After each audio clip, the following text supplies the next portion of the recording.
2 வாரங்களில் பாஜக கூட்டணி தானாக அமையும் என பாஜக மாநில தலைவர் அண்ணாமலை தெரிவித்துள்ளார். இது தொடர்பாக சென்னையில் செய்தியாளர்களிடம் அவர் பேசியதை தற்போது பார்க்கலாம். 2-3 வாரத்தில் அதெல்லாம் தானாக அமைந்துவிடும் என்கின்ற நம்பிக்கை எங்களுக்கு இருக்கணும்.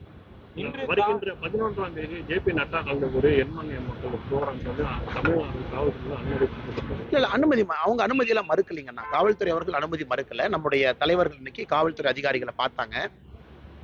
ஒரு விஷயத்திலே பாரதிய ஜனதா கட்சி நாங்களும் தெளிவாக இருக்கின்றோம். சென்னை மாநகரத்தில் எங்களால எந்த விதமான டிராபிக் ஜாம் எங்கேயும் நடக்கக்கூடாது என்பதிலே தெளிவாக இருக்கின்றோம். இதை கமிஷனர் அவங்ககிட்ட, டிஜிபி அவங்ககிட்ட நாங்கள் பல இடத்துல சொல்லியிருக்கோம். எங்கனால் எங்கேயுமே டிராபிக் ஜாம் இருக்காது. உதாரணத்துக்கு பார்த்தீங்கன்னா, நீட் எதிர்த்து திமுக கட்சிகள்லாம் இந்த 1ஆம் தேதி வாலஜா ரோட்ல இங்கே நடந்து போனாங்க. அப்புறம் ஒரு ஆண்டும் தலைவர்கள் பிறந்த நாளுக்காக மார்ச் பாஸ்ட் ஊர்வலம் மாதிரி போறாங்க. இதெல்லாம் நடக்குது. அதெல்லாம் டிராபிக் ஜாம நிச்சயமா உருவாக்குது. அதனால் பாரதிய ஜனதா கட்சிக்கு ஒரு நியாயம், இன்னொரு கட்சிக்கு ஒரு நியாயம் இருக்க முடியாதுங்கண்ணா. ஆனாலும் நாங்கள் தெளிவாக இருக்கின்றோம். எங்களால் ஒருவருக்கு கூட சென்னை மாநகரத்திலே தொந்தரவு ஏற்படக்கூடாது என்பதில் தெளிவா இருக்கும். இன்னைக்கு நம்முடைய நட்டா அவர்கள் 200வது தொகுதிக்கு வர்றாங்கண்ணா. பாரத பிரதமர் நரேந்திர மோடி அவர்கள் 234வது தொகுதிக்கு வருவாங்க. நட்டா அவர்களுடைய தேதி இன்னைக்கு முடிவாயிருச்சு. பிரதமர் அவர்களுடைய தேதியை வெகு விரைவில் நாங்கள் அறிவிக்கிறோம். இப்போதைக்கு டென்டேட்டிவா பிப்ரவரி 25ஆம் தேதி வச்சிருக்கோம்.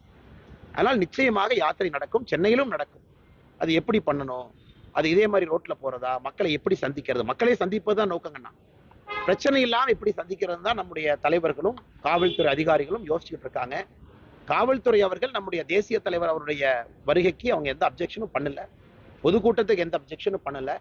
இது மக்களுக்கு பிரச்சனை இல்லாம எப்படி இந்த யாத்திரையை சென்னைக்குள்ள நடத்துறது அப்படிங்கிறத பத்தி தீவிரமா யோசிச்சுட்டு இருக்கோம்னா.